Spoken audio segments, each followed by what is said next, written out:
Sir आता AI नंतर म्हणजे एक शब्द येतो चॅट जीपीटी, की चॅट जीपीटी मधून म्हणजे एक टूल आहे चॅट. एक्झॅक्टली चॅट जीपीटी काय आणि आपण त्याचा कसा यूज करू शकतो चॅट जीपीटी? जनरेटिव्ह एआय मध्ये काय आहे की ते चॅट बॉट्स म्हणून असतात. म्हणजे आता जसं आपण दोघं एकमेकांची गप्पा मारतोय तर तसा चॅट बॉट एखाद्या माणसाची गप्पा मारू शकतो. ओके सर, एआयचे काही धोके असू शकतात का? तुम्ही आता एवढे सारे फायदे सांगितले, पण याच्यातून काही असं होऊ शकतं की त्याच्यामुळे काही की समजा मानवाला हानी होईल किंवा अशा काही गोष्टी होऊ शकतात की ऍक्च्युली मी असं 3-4 दिवसापूर्वी पेपरात वाचलं की अमेरिकेमध्ये एका मुलीने आत्महत्या केली. तरुण होती ती. आणि नंतर असं लक्षात आलं की तिने आत्महत्या का केली, तर ती एका एआय चॅटबॉट बरोबर कायम संवाद साधायची. ओके. आणि हे चॅटबॉट इतके पॉवरफुल असतात की ते तुमच्या मित्रमैत्रिणींची जागा घेतात. आणि ज्या देशामध्ये लोकसंख्या कमी आहे त्यांना हे असे व्हर्च्युअल मित्र आपले मित्र वाटतात, कारण बाकी रिअल लाईफ मध्ये नसतात. मंडळी, तुम्हीही आणि मीही बऱ्याचदा आपल्या मित्रांसोबत डिस्कस करत असतो की एआय मुळे काय होईल, एआय मुळे आपल्या नोकरी जातील का, की एआयचं भविष्य काय असणार आहे आणि पुढच्या पिढींसाठी काय काय गोष्टी एआय मुळे शक्य होतील, सुखकर असेल की दुःखकर असेल, एआय काय असेल. आज आपल्यासोबत संगणक तज्ञ दीपक शिकारपूर सर आहेत. सरांना स्वतःही 39 वर्ष आयटी इंडस्ट्रीमध्ये अनुभव आहेत. सरांनी आतापर्यंत 58 पुस्तकं आधुनिक तंत्रज्ञानावरती लिहिले आहेत, त्यापैकी 3 पुस्तकं एआय वरती आहेत. आणि सरांनी आतापर्यंत हजारो आयटी प्रोफेशनल्सला, उद्योजकांना आणि विद्यार्थ्यांना एआय वरती मार्गदर्शन आणि संगणकावरती मार्गदर्शन केलेलं आहे. मंडळी, आपण आता पॉडकास्टला सुरुवात करूया. नमस्कार सर, तुमचं मराठी माणूस पॉडकास्टवर स्वागत आहे. नमस्कार सर, मला पहिला प्रश्न आहे तुम्हाला की एआय म्हणजे नक्की काय आहे? एआय म्हणजे ज्याचा कृत्रिम बुद्धिमत्ता असं मराठीत म्हणतो आपण, आर्टिफिशियल इंटेलिजन्स हे त्याचं नाव आहे. मी या क्षेत्रात आता सुमारे 39.5 वर्ष आहे. आणि 80च्या दशकात आम्ही जेव्हा कॉम्प्युटर प्रोग्रामिंग करत असे तेव्हा डम टर्मिनल्स वर आम्ही काम करत असे. आणि नंतर ह्युमन कॉम्प्युटर इंटरॅक्शन म्हणजे HCI म्हणून तंत्रज्ञान लोकप्रिय त्या काळात झालं होतं. आणि मग युजर इंटरफेस जास्तीत जास्त माणसाला मदत कशी करेल यावर प्रयत्न सुरू झाले. आणि त्यातनंच वैयक्तिक संगणक म्हणजे पर्सनल कॉम्प्युटर आणि माऊसचा जन्म झाला. तर सांगायचा मुद्दा असा की कॉम्प्युटर माणसाला मदत करेल किंवा त्याच्या निर्णय प्रक्रियेत हस्तक्षेप करेल हे प्रयत्न गेले 40 वर्ष सुरू आहेत. आणि त्याच्यात कालानुरूप आणि तंत्रज्ञान जसं आधुनिक होत गेलं तसे बदल होत गेले. आणि त्याच्यातनं एक संज्ञा अशी आली, टर्म आली, बिझनेस इंटेलिजन्स, मग डिसिजन मेकिंग, मग एक्झिक्युटिव्ह इन्फॉर्मेशन सिस्टीम, अशा नावाने हे तंत्रज्ञान अनेक वर्ष सुरू आहे. मग बिग डेटा अनालिटिक्स हे तंत्रज्ञान गेले 10 वर्ष आलं. ह्याच्यात काय व्हायचं की जो डिजिटल डेटा किंवा डिजिटल माहिती जी क्लाउड्सवर तिथं स्टोअर आहे त्याचं पृथक्करण करून त्याचं अनालिटिक्स करून पॅटर्न्स तयार करायचे आणि त्याच्यातून निष्कर्ष काढायचे. म्हणजे पूर्वी असं असायचं की संगणक हा सांगकाम्या होता, तुम्ही जी कमांड द्याल तेवढंच काम करायचं. आणि मग ते पूर्वी आम्हाला प्रिंट आउट घ्यायला लागायचे. मग हळूहळू मोबाईल फोन मुळे युजर इंटरफेस सोपी होत गेली. आणि आजकाल फारसे कोणी कॉम्प्युटर प्रिंटआउट असे काढत नाही, पण जी माहिती तुम्हाला हवी ती तुमच्या लॅपटॉपवर किंवा टॅबवर किंवा तुमच्या मोबाईलवर येते. आता ही माहिती येते, याच्यामध्ये जर असं घडलं की तुम्ही एक प्रश्न विचारला किंवा तुम्ही एक प्रोग्राम लिहिला आणि त्या प्रोग्रामनी स्वतःच काही गोष्टी ऍड केल्या, म्हणजे तुम्ही जी माहिती विचारली ती तर दिलीच, पण त्याबरोबर अनुरूप एखाद्या गोष्टीला अजून जास्त माहिती दिली, पर्सनलाइज माणसा त्या गोष्टीला, म्हणजे त्याच्यावर आपण नंतर उदाहरणावर आपण नंतर चर्चा करू. पण अशा पद्धतीनं जेव्हा संगणक वागायला लागतो तेव्हा तो हळूहळू मानवी मेंदूचं काम करायला लागतो. मानवी मेंदू असं करतो की आपण निर्णय घेतो आणि लहान मुलाला फारसं येत नसतं, म्हणजे जन्माला आलेल्या बाळाला काहीच येत नसतं. पण जसा त्याचा मेंदू मॅच्युअर होत जातो तसं त्याला अनेक गोष्टी कळायला लागतात. मग त्याच्यात मेमरी म्हणून एक गोष्ट असते, स्मरणशक्ती, प्रतिक्षिप्त क्रिया, किंवा काय केलं की काय होतं, किंवा एखादी गोष्ट केली की असं करतं. आता हे जे काम आपला मेंदू करतो तसंच काम जेव्हा संगणक करायला लागतो तेव्हा आपण त्याला म्हणतो की त्याच्यात बुद्धिमत्ता निर्माण झाली, बुद्धिमत्ता झाली. आता याच बुद्धिमत्तेला कृत्रिम बुद्धिमत्ता म्हणतात, कारण ती मानवी नाही. आणि मग याचं इंग्रजीमध्ये संज्ञा आली आर्टिफिशियल इंटेलिजन्स. सर, भारत सरकारने ना हे वर्ष एआय इयर ऑफ एआय म्हणजे घोषित केलं आहे. त्याचा या इनिशिएटिव्हचा बेनिफिट काय होऊ शकतो, की यामुळे काय काय होऊ शकतं, सामान्यांपर्यंत एआय जाऊ शकतं का इनिशिएटिव्ह मार्फत? सध्या काय झालंय की एआय हा बजवर्ड आहे. म्हणजे 3 वर्षापूर्वी लोक AI बद्दल फारसं बोलत नसत, त्यावेळेला अनालिटिक्स वगैरे असत. आणि हे आमच्या IT इंडस्ट्रीमध्ये असं असतं, ज्याला आम्ही म्हणतो की वाडीलाल म्हणून एक आईस्क्रीम कंपनी आहे, ते फ्लेवर ऑफ द मंथ म्हणून करायची, की 1 महिनाभर एक ब्रँड प्रमोट करायचं. तसं आता आर्टिफिशियल इंटेलिजन्स झालेलं आहे, जगभर याची चर्चा सुरू आहे. आणि AICTE म्हणजे All India Council of Technical एज्युकेशननी आपली शैक्षणिक धोरण आहे त्याच्यामध्ये AIचा अंतर्भाव करायच्या सूचना दिलेल्या आहे.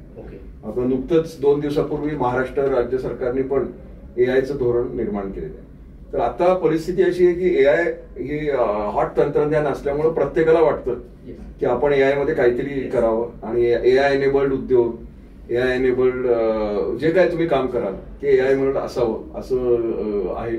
आणि मी भारत सरकारच्या या योजनेचं स्वागत करतो की जर सर्व शिक्षण पद्धतीमध्ये सर्व विद्यार्थ्यांना थोड्या बहुत प्रमाणात जर आर्टिफिशियल इंटेलिजन्सचं ज्ञान दिलं, कारण ते सध्याचा प्रचलित प्रवाह आहे, तर त्यांच्या ज्ञानात तर भर पडेलच आणि ते जास्त रोजगारक्षम होतील.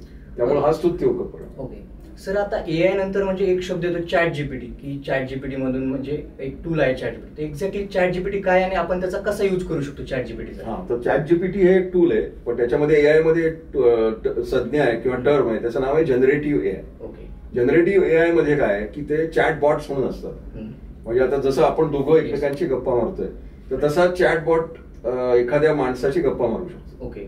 आणि हे जे चॅटबॉट्स असतात ते माहिती फक्त तयार करत नाही तर बोलतात. तर ChatGPT-4 हे चॅटबॉट आहे आणि तसे इतर पण आहेत. गुगलचा जेमिनी म्हणून आहे, मायक्रोसॉफ्टचा बिंग म्हणून आहे आणि असे बरेच आहेत. तर ChatGPT-4 ह्या OpenAI नावाच्या कंपनीने हा विकसित केला आणि मागच्या वर्षी त्याचा बोलबाला झाला. आणि मग त्या ChatGPT-4 मुळे ChatGPT नावारूपास आलं आणि त्याच्यानंतर जनरेटिव्ह AI आलं आणि त्याच्यानंतर AI बद्दल कुतूहल खूप जागृत झालं. तर हे ChatGPT-4 किंवा जनरेटिव्ह AI टूल्स काय करतात, तर ती वापरकर्त्याशी ते संवाद साधतात. म्हणजे तुम्ही जर चॅट केलं तर तुम्ही जसं आपण व्हॉट्सअप चॅट करतो तुम्ही टेक्स्ट बेस्ड करता, हे मॉडेल आहे. तुमच्याशी ते बोलू पण शकतं, या दोन्ही माध्यमाचा ते वापर करू शकतं. आणि त्यामध्ये सर मी एक गोष्ट ऑब्झर्व केली की ज्याच्यामध्ये व्हॉइस नोट पण आहे, म्हणजे आपण व्हॉइसशी पण बोलू शकतो त्यांच्या मार्फत आणि ते आपल्याला तसा पर्सनलाइज रिप्लाय पण देतात. आता सर पुढचा प्रश्न एक माझा आहे की आपण आता एवढं तंत्रज्ञान येतं, एवढं AIच्या वेगळ्या गोष्टी चालू आहेत, याच्यामध्ये स्वतःला कसं अपस्किल करायचं किंवा याच्यामध्ये आपण स्वतःला कसं हे व्हायचं, ज्याला जॉब करायचा आहे किंवा ज्याला स्वतःचा AI मध्ये काहीतरी स्टार्टअप करायचं आहे त्यांनी स्वतःला कसं हे करावं? हे कसं आहे की फक्त AI असं नाही, आधुनिक तंत्रज्ञानाचा स्वीकार करणं हे त्याचं सूत्र आहे. आणि हे खूप जुन्या काळापासून सुरू आहे. म्हणजे मी एक सोपं तुला उदाहरण देतो. मी शाळेत होतो, म्हणजे तुझ्यापेक्षा लहान होतो तेव्हा जेव्हा आम्ही पुण्याला यायचो बाहेरून, तेव्हा आम्ही स्टेशनवर रेल्वेने उतरायचो, तर बाहेर टांगे असायचे. आणि त्या काळी पुण्यामध्ये म्हणजे हे मी तुला 70च्या दशकातलं सांगतो की आणि इव्हन आता 60च्या पण शेवटी, की मला जे आठवतं ते आम्ही टांग्यात बसून घरी जायचो. आता हे 50 वर्षापूर्वीची गोष्ट आहे किंवा त्याच्याहून जास्त. पण नंतर हळूहळू काय झालं, टांगे गेले आणि मग त्याची जागा रिक्षाने घेतली. आता रिक्षा त्याच्या बरोबर आता सध्या उबर आणि याचं राईड्स झाले, बाईक राईड्स. आता हे कसं वाहतूक तंत्रज्ञान विकसित होत गेलं, त्याचा वेग कमी असेल पण तंत्रज्ञान विकसित झालं. आता माझा तुला प्रश्न आहे की ज्या लोकांच्याकडे त्या काळात टांगे होते आणि ज्यांचा उदरनिर्वाह टांगे वापरून करायचा, आता ते लोक काय करतात, म्हणजे त्यांना स्विच करावं लागलं स्वतःच करिअर वेगळ्या गोष्टी. त्यांनी काय केलं की ते जर रिक्षा चालक झाले तर ते तगले, पण जे टांगेवाले रिक्षा चालक होऊ शकले नाहीत त्यांना दुसरं काहीतरी करायचं. आता ही प्रक्रिया खूप वर्ष सुरू आहे. तुला मी अजून एक गंमत सांगतो की मी जेव्हा हे करिअर 80च्या दशकात सुरू केलं तेव्हा आपल्या देशातील राष्ट्रीयकृत बँकांमध्ये संप झाला. आणि संप काय कारण होतं की कॉम्प्युटर नकोत, कॉम्प्युटर्सना हद्दपार करा, कॉम्प्युटर्स बॅन करा, कारण कॉम्प्युटर आले तर आपले रोजगार जातील अशी त्यावेळेला भीती होती. आणि नंतर काय घडलं, नंतर आता 40 वर्षांनी असं घडलं की ज्या लोकांनी संप केले त्यांची सगळ्यांची मुलं संगणक शिकली आणि सगळ्या बँका सध्या संगणकीकृत आहेत. अशी तू एक मला बँक दाखव जिथं कॉम्प्युटर नाही. त्यामुळं जे आधुनिक तंत्र येतं ते शिकणं आणि त्याच्यावर स्वार होणं हे सगळ्यांना करायला लागतं आणि हे नवीन पिढीने तर करायलाच पाहिजे. तुम्ही तंत्रज्ञानापासून दूर राहू शकत नाही. एक्झॅक्टली. आणि असा विचार आणू नका की तंत्रज्ञान वाईट आहे, असं काही नाही. जे तंत्रज्ञान आहे ते तुम्ही शिका. आणि मी असं पण म्हणत नाही की सगळं शिका. बरोबर. जे तुमच्या आवडीचं तंत्रज्ञान आहे. कारण असं आहे की सगळी गोष्ट सगळे लोक करू शकत नाही. बरोबर आहे. तुम्ही स्वतः ठरवा की तुम्ही काय प्रकारच्या व्यक्ती आहात, मग तुम्हाला काय आवडतं, मग जे तुम्हाला आवडतं ते तुम्ही शिका, मग त्याच्यात एखादा रोजगार शोधा. आणि मग त्या रोजगारामध्ये जे काय आधुनिक तंत्र आहे त्याच्यातला एक भाग हे आहे, पण इतर पण तंत्रज्ञान आहे. ही सगळी तुम्ही शिका. त्यामुळे तुम्ही स्वतःला अपडेट ठेवाल. आपण जे कार्य करणार आहात ते कार्य अजून चांगलं प्रकारे तुम्ही करू शकाल. आणि हेच सत्य, अंतिम सत्य. आता सर कसं झालंय म्हणजे की बऱ्याच लोकांना काय वाटतं की आता तुम्ही जसं बोलले की 1900 मध्ये की जेव्हा कम्प्युटर संगणकाला विरोध झाला होता, आता असं प्रत्येकाला वाटतं की माझा जॉब जाईल किंवा माझं असं होईल की यामुळे नुकसानच असं वाटतं प्रत्येकाला. की तुमचं मत काय की यामुळे जॉब जातील का नवीन काय क्रिएट होईल यामुळे जॉब संधी? आता त्या प्रश्नातच तू उत्तर दिलं. मी तुला मगाशीच सांगितलं की जेव्हा आधुनिक तंत्रज्ञान येतं तेव्हा ते ट्रान्सफॉर्मेटिव्ह असतं. म्हणजे काहीतरी ते बदल करतं, क्रांतिकारी बदल करतं. आता या क्रांतिकारी बदलामध्ये काय होतं की काही नोकऱ्या जातात आणि काही नोकऱ्या तयार होतात. हे दोन्ही होतं. कोणत्या नोकऱ्या तयार होतील सर? चॅट. आता आपण जर तुम्ही आता मगाशी चॅट GPT-4 चा उल्लेख केला. आता जर सगळ्या उद्योगांनी AI वापरायचं ठरवलं तर AIच्या तंत्रज्ञानाशी संवाद साधणारे लोक पाहिजेत. आणि त्यांनी जर योग्य प्रकारे संवाद साधला तर योग्य उत्तरं मिळतील. या गोष्टीला प्रॉम्प्ट म्हणतात. आणि ह्याच्यावर एक शास्त्र विकसित गेल्या वर्षात झालंय, त्याचं नाव आहे प्रॉम्प्ट इंजिनिअर.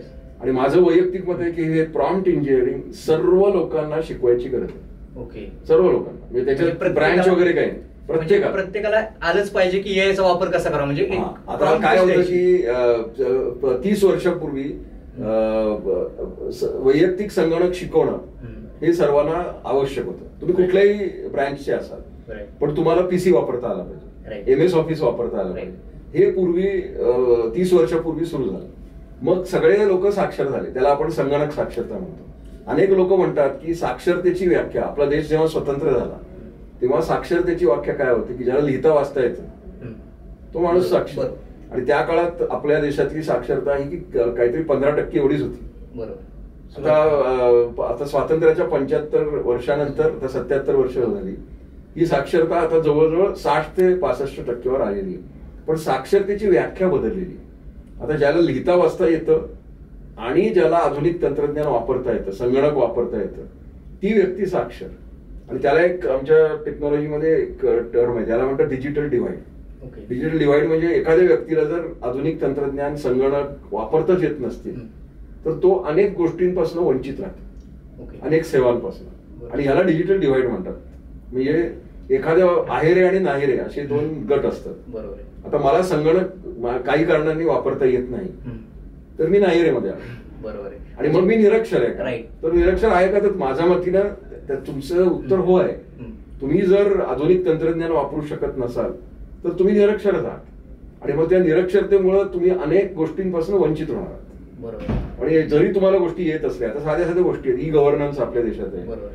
तुम्हाला जर ऑनलाईन तंत्रज्ञान इंटरनेट जर कळलं तर अनेक सेवा उपलब्ध फॉर्म जरी भरायचा असेल तर आज म्हणजे तंत्रज्ञानाचा वापर करावाच लागतो. म्हणजे तुम्ही काही पण करत असाल पण तुम्ही जर त्याच्यात आधुनिक तंत्रज्ञान वापरू शकत असाल तर तुम्हाला चांगल्या प्रकारची सेवा मिळेल, तुमचं आयुष्य सुखकर होईल. हे तुमच्याच भल्यासाठी आहे. पण हे जर तुम्ही ठरवलं की मी इंटरनेट वापरणारच नाही तर तुम्ही अनेक गोष्टींपासून वंचित राहा. किंवा आता जसंच आपण म्हणत होतो की 40 वर्षापूर्वी ज्या व्यक्तीला लिहिता वाचता येत नव्हतं आता त्या व्यक्तीला वाचताच येत नाही पुस्तक, मग त्याला ज्ञान नाही मिळणार. मग त्याला ज्ञानप्राप्तीच्या वेगळ्या गोष्टी आहेत, मग ते त्याला करायला लागेल. म्हणजे त्याला ज्ञान मिळू शकेल. मी असं म्हणत नाही की फक्त पुस्तक वाचूनच ज्ञान मिळतं. असे अनेक लोक आहेत की जे जंगलात म्हणजे आदिमानव किंवा असं म्हणत नाही आपण आदिमानव, पण अशा अनेक जमाती आहेत त्यांच्याकडे पण ज्ञान आहे ना. बरोबर. कातकरी समाज त्यांच्याकडे वेगळ्या प्रकारचं ज्ञान आहे. तिथं काही ते पुस्तक वाचत नसतील, त्यांच्या ज्ञान किंवा संवादाच्या पद्धती वेगळ्या आहेत. तर ह्या वेगळ्या प्रकारच्या पद्धतीतनं तुम्ही करू शकता. पण जर तुम्ही आधुनिक तंत्रज्ञानाचा वापर केला तर तुम्ही जे काय काम करता त्याच्यामध्ये तुम्ही उच्च दर्जाचा दर्जा गाठू शकता. ओके सर, एआयचे काही धोके असू शकतात का? तुम्ही आता एवढे सारे फायदे सांगितले, पण याच्यातून काही असं होऊ शकतं की त्याच्यामुळे काही की समजा मानवाला हानी होईल किंवा अशा काही गोष्टी होऊ शकतात की? ऍक्च्युली मी असं 3-4 दिवसापूर्वी पेपरात वाचलं की अमेरिकेमध्ये एका मुलीने आत्महत्या केली. तरुण होती ती.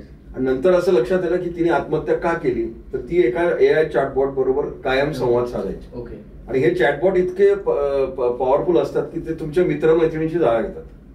आणि ज्या देशामध्ये लोकसंख्या कमी आहे त्यांना हे असे व्हर्च्युअल मित्र आपले मित्र वाटतात, कारण बाकी रिअल लाईफ मध्ये नसतात. आता ऍडिक्शन पण तसं झालं की आजकाल नवीन जी जनरेशन आहे ती फोनलाच आपल्या याच्यामध्ये मग आता ते काय होतं की तो चॅटबॉट जो असतो तो तुम्ही सकाळी उठल्यावर तुमचं गुड मॉर्निंग स्वागत करतो आणि मग तुमच्यात भावनिक संबंध निर्माण होतात. आता याला इमोटिव्ह एआय म्हणून एक तंत्रज्ञान आहे. पण जो धोक्याचा प्रश्न विचारलास तर त्या मुलीने काय केलं होतं की तिला त्या चॅटबॉटने सांगितलं की तुझ्या जीवनाला काही अर्थ नाही, तू जीव दे, आणि हिने जीवन देऊन टाकला. ही धोकादायक गोष्ट आहे. आता या चॅटबॉटला कोणी सांगितलं होतं की असं अशा निष्कर्षापर्यंत यायचं की तुझं जीवन व्यर्थ आहे आणि तू जीव देऊन टाक, असं करणं चुकीचं आहे. मशीनला इमोशन नसल्यासारखं की त्यांनी. पण आता शेवटी कसं आहे, मी तुम्हाला अनालिटिक्स सांगितलं. हे एआय म्हणजे काय आहे, निष्कर्ष काढणं. जे काय तुम्ही केलं, आता कुठल्या बेसिसवर त्या एआय टूलनी, आणि याच्यात प्रॉब्लेम असा आहे की हे एआय कुठल्या बेसिसवर हे निष्कर्ष काढतं ह्याचं अल्गोरिथम किंवा ह्याचं हे कायम कॉन्फिडेन्शियल असतं, तुम्हाला कधीच कळत नाही. आणि याचाच मुळे काय झालं की रिसेंटली 1 महिन्यापूर्वी ओपन एआय मध्ये काम करणाऱ्या एका व्यक्तीने सुसाईड केलं न्यूयॉर्कमध्ये. आणि नंतर असं लक्षात आलं की ती व्यक्ती 4 वर्ष ओपन एआय मध्ये काम करत होती आणि तिने काही प्रश्न विचारत केले ज्याला वरती काहीतरी त्यांनी हे केलं. त्याच्यात त्यांनी असं म्हटलं होतं की ChatGPT-4 ने अमेरिकन कॉपीराईट कायदा भंग केलेला आहे. तर तुम्ही काय करता की जेव्हा तुम्हाला अनालिसिस करायचं असतं तेव्हा तुम्ही उपलब्ध जो काय डिजिटल डेटा आहे तो घेता आणि त्याच्यावरनं अनालिसिस करता. आता जो डेटा तुम्ही घेता तो कॉपीराईट कायद्यामुळं तो प्रोटेक्टेड असेल तर त्याला तुम्ही प्रायव्हसी ऍक्ट प्रमाणे तुम्ही घेता येऊ शकता. मग ते जर नाही तुम्ही घेतला तर तुमचा निष्कर्ष चुकीचा असू शकतो किंवा इनकम्प्लीट असू शकतो, अर्धवट. मग हे टाळण्यासाठी जो मिळेल तो डेटा घ्यायचा आणि मग तुम्ही कुठल्या अल्गोरिथमवर हे निष्कर्ष काढता हे ऍक्च्युअली ओपन करायला पाहिजे. म्हणजे त्यांनी कॉपीराईटचे म्हणजे कायदे त्यांनी पालन केलं, हा एक भाग झाला. आणि दुसरा म्हणजे तुम्ही जो प्रोग्राम लिहिला, शेवटी काय हा एआय म्हणजे कॉम्प्युटर प्रोग्राम आहे जो अनालिटिक्स करतो, पृथक्करण करतो आणि तुम्हाला माहिती देतो. आता ह्या प्रोग्रामचं बेसिस काय, तो ओपन सोर्स नाहीये, म्हणजे तो प्रोग्राम कोणी ओपन करत नाही. आणि तो प्रोग्राम जर तुम्ही ओपन केला तर तो त्याचा अल्गोरिथम तुम्हाला समजेल की हे या बेसिसवर. म्हणजे आता कसं आहे की म्हणजे इथून इन्फॉर्मेशन घेतो बेसिकली, म्हणजे A is greater than B, then B is greater than C, so A is greater than C, असा एक निष्कर्ष आहे. मग हे तुमचं लॉजिक झालं ना. बरोबर. A is greater than C याचं लॉजिक हे आहे की because A is greater than B and because B is greater than C, A is greater than C. अशा पद्धतीची उकल कुठलंही एआय टूल करत नाही. त्यामुळे तुमचा त्याच्यावर विश्वास बसतो. पण कुठल्या बेसिसवर तुम्ही केलं, आता साध्या गोष्टी आहेत. आपण कायम आपल्या हवामान खात्यावर टीका करतो की त्यांचे अंदाज चुकतात. बरोबर आहे. पण ते अंदाज का चुकतात, तर त्यांच्याकडचा जो डेटा असतो किंवा त्यांनी जो हिस्टॉरिक ऐतिहासिक डेटा केलेला आहे त्याच्या बेसिसवर ते होत करतात. आता जर इतिहास हे भविष्य नसेल तर ते अंदाज चुकतात. मला तुमचं म्हणणं की एआय पासून पण काही अंदाज चुकू शकतात एआयचे पण, म्हणजे डेटा शेवटी तो प्रोग्राम आहे बेसिकली. एक माहिती आपण फीड केली आणि जी माहिती फीड केली त्या माहितीच्या बेसिसवर तुम्ही तो ट्रेन झाला एआय. किंवा आता आपल्याकडे ज्योतिषी असतात. बरोबर. आता तुम्ही दर रविवारी ज्योतिष असतात. त्या ज्योतिषात त्यांनी सांगितलं असतं अमुक होईल, तमुक होईल, तमुक होईल, धनलाभ होईल, हे होईल. आता अनेक लोकांना वाटतं की ते ज्योतिष चुकलं. आता हे ज्योतिष चुकलं का, त्याचे तर्क चुकले. त्याचे तर्क चुकले का, आता त्यांनी ज्या अल्गोरिथमवर हे केलं होतं, म्हणजे त्यांनी माहिती घेऊन जे अल्गोरिथम घेतलं ते नाही झालं त्याच्या गोष्टी. मग अशा चुका हे पण करू शकतात. पण ते लोकांना हे कळायला पाहिजे की तुम्ही अंधविश्वास ठेवू नका. सर मला पुढचा प्रश्न असा आहे की म्हणजे आता आपण एआय यूज करतो किंवा कंटिन्यू एआय वरती आपण डिपेंड राहतो. आता मी स्वतः काही जर लेटर लिहायचं असेल किंवा कोणाला मेसेज लिहायचा असेल तर मी एआयचा यूज करतो. यामुळे तुम्हाला असं वाटतं का की आपली क्रिएटिव्हिटी कमी होते किंवा असं काही होतं का असं एआयमुळे? क्रिएटिव्हिटी कमी होणं वगैरे, आता साधी गोष्ट सांगतो की माझे आजोबा, त्यांच्या काळात कॅल्क्युलेटर नव्हते, त्यांना पाढे पाठ होते. आणि ते अगदी अडीचकी पावकी वगैरे ही आमच्या आधीची पिढी करू शकत होती. आता माझं वय आता जवळजवळ 60 आहे, म्हणजे काही दिवसातच 60 वर्षाचं वय. पण माझे आजोबा, त्यांच्या काळात एक असलं काही नव्हतं, त्यांना पाढे पाठ होते. आजकालच्या मुलांना 2x4 किती 8 हे पण नसतं माहिती. बरोबर आहे. आणि मग त्यासाठी ते कॅल्क्युलेटर बघतात. मग आता त्यावेळेला तुम्ही असं म्हणाल का की तुमची क्रिएटिव्हिटी कमी झाली आणि त्या जुन्या पिढीकडे जास्त होती? नाही, तसं सगळंच तुम्ही एआयशी म्हणू शकत नाही. आधुनिक तंत्रज्ञान अनेक गोष्टी तुम्हाला करायला सांगतं. त्यामुळे तुम्ही जे काम पूर्वी मानवी मेंदू स्वतः करायचा किंवा मानव स्वतः करायचा ते काम आता यंत्र तयार करायला लागतं. आता असे लोक म्हणतात की ज्या गृहिणी पूर्वी सगळं घरकाम करायच्या त्यांना जिम मध्ये जायची गरज नव्हती. त्या शेणाने घर सारवायच्या, घर साफ करायच्या, त्याच्यात त्यांचा एवढा व्यायाम व्हायचा, एवढ्या कॅलरीज बर्न व्हायच्या की त्यांना वेगळं काम करायची गरज लागायची नाही. आता काय होतं की सगळी घरातली कामं यंत्र करतात. वॉशिंग मशीन करतं, मग डिश वॉशर आहे, मग व्हॅक्युम क्लिनर आहे. मग काय होतं की तीच गृहिणी आता जिम मध्ये जाते व्यायाम करायला. ते आहे म्हणजे टाइम वाचला, वेळ वाचला, प्रोडक्टिव्ह असली. पण व्यायाम करायला तुम्ही अजून एक यंत्र वापरा. आता ही कशी जीवन पद्धतीचा हा फरक आहे. आणि त्यात कुठलंही चांगलं कुठलंही वाईट मी व्यक्त करणार नाही. म्हणजे असं मी म्हणणार नाही की जुनं चांगलं चांगलं, जुनं ते सोनं आणि आत्ताचं वाईट, असं काही नाही. तो काळ वेगळा होता, ते जग वेगळं होतं. त्या कालानुरूप त्या व्यक्ती त्या काळात वागल्या. आत्ताचं जग बदललेलं आहे, भविष्यातलं जग वेगळं असणार आहे. आपल्या हातात काय आहे की भविष्यातलं जे जग असणार आहे त्या कालानुरूप तुम्ही त्याला जुळवून घ्या. ज्याला डार्विननी एक खूप मोठा सिद्धांत टाकला होता, तो डायनोसॉर्सच्या बाबतीत होता. Human species, only those human species who can adopt to changing environment will survive. Natural selection. Okay, आता हे डार्विननी जे ह्युमन स्पेसीज बद्दल सांगितलं ते मी तंत्रज्ञानाबद्दल आणि जीवन पद्धतीबद्दल युवा पिढीला सांगतो. जे काही तुमच्या जीवनात तंत्रज्ञान येणार आहे ते तंत्रज्ञान तुम्ही शिका आणि स्वतःला बदला.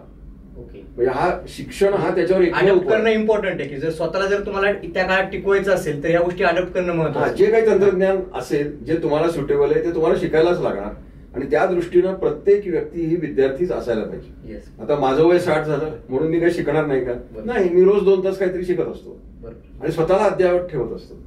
आता मी असं कुठल्या कॉलेजला जात नाही, मी ऑनलाईन शिकतो मी. आणि त्यासाठी माझी माध्यमं पण सोपी आहेत. डिजिटल लायब्ररीज आहेत, टेड टॉक्स आहेत, मी युट्यूबवर जातो. कोण काय म्हटलं, मी जर इंटरनेटचा सकारात्मक वापर करायचा ठरवला तर त्याचा खूप चांगल्या प्रकारे होऊ शकतो फायदा. आणि ह्यासाठी जर कोणी एआय टूल डेव्हलप केलं ज्ञान देण्यासाठी तर मी त्याचं स्वागत करतो. म्हणजे याच्यातून माणसाला माहितीच मिळते, याचा फायदाच होतोय. अशा बऱ्याच भारताचा विचार केला, नक्की भारताचा विचार केला तर अनेक भागात शिक्षक नाहीत, बरोबर, अनेक शाळांमध्ये शिक्षक नाही, अनेक हॉस्पिटल्स आहेत तिथं डॉक्टर्स नाही. आता ह्या ठिकाणी जर आधुनिक तंत्रज्ञान आलं आणि ही गरज जर त्यांनी पूर्ण केली तर ही चांगली गोष्ट आहे. आता त्यामुळे आपण रडत बसायचं नाही की बेकारी झाली वगैरे. आणि शिक्षकच तिथं नाही. आणि ते गावापर्यंत पण पोहोचेल की म्हणजे जी माहिती आज अद्ययावत तंत्रज्ञान आहे ते गावापर्यंत आणि लहान मुलांपर्यंत शिकायला मिळेल. त्याच्यामुळे आपला देश डेव्हलपमेंटसाठी पण उपयोग होईल त्या गोष्टी. त्यामुळे या तंत्रज्ञानाचा नक्कीच देशाला फायदा होईल. फक्त आपल्याला कसा वापरायचा याचं ज्ञान आणि तारतम्य बाळगायला पाहिजे. सर, ज्याला म्हणजे एआय मध्ये किंवा मशीन लर्निंग किंवा असं आधुनिक तंत्रज्ञानामध्ये करिअर करायचं स्वतःचं, तर त्यांनी कसा रोडमॅप काय असेल त्याचा करिअर करण्यासाठी? त्याच्यामध्ये विविध प्रकार आहेत की जर एखादा विद्यार्थी अभियांत्रिकी म्हणजे कॉम्प्युटर सायन्स शिकतोय तर त्याला machine learning, algorithm, AI programming हे सगळं शिकायला लागेल आणि त्याचा रोडमॅप वेगळा आहे. पण जर तुम्ही वाणिज्य व्यावसायिकात म्हणजे बीकॉम, आता बीकॉमच्या माणसाने काय करायला पाहिजे, त्यांनी प्रॉम्प्ट इंजिनिअरिंग शिकलं पाहिजे. आणि जे एआय टूल फायनान्शियल गोष्टींमध्ये काम करतं, कमर्शियल गोष्टींमध्ये, किंवा आता समजा जीएसटी हा एक कर संकलनाचा प्रणाली आहे, ती क्लिष्ट आहे. मग जर कोणी एआय टूल डेव्हलप केला की ज्यामुळं तुम्ही प्रॉम्प्ट केला, म्हणजे शेवटी काय आहे की आपल्याकडे शब्दकोश होते पूर्वी, बरोबर. शब्दकोश म्हणजे डिक्शनरीमध्ये काय, तुम्ही एक शब्द आडला की बघायचा. आता हे काम एआय करू शकतं की तुम्हाला जीएसटी मध्ये जे काय तुम्हाला माहिती पाहिजे ती तुम्ही त्याला प्रश्न विचारा तो उत्तर देईल, प्रश्न विचारा उत्तर देईल. आता ही प्रश्न विचारायची पद्धत तुम्हाला शिकली पाहिजे आणि ही जर तुम्हाला शिकता आली तर तुमचं कार्यपद्धती बदलेल आणि ती गरज आहे. आता यासाठी पूर्वी आपल्याकडे कन्सल्टंट असायचे, सल्लागार.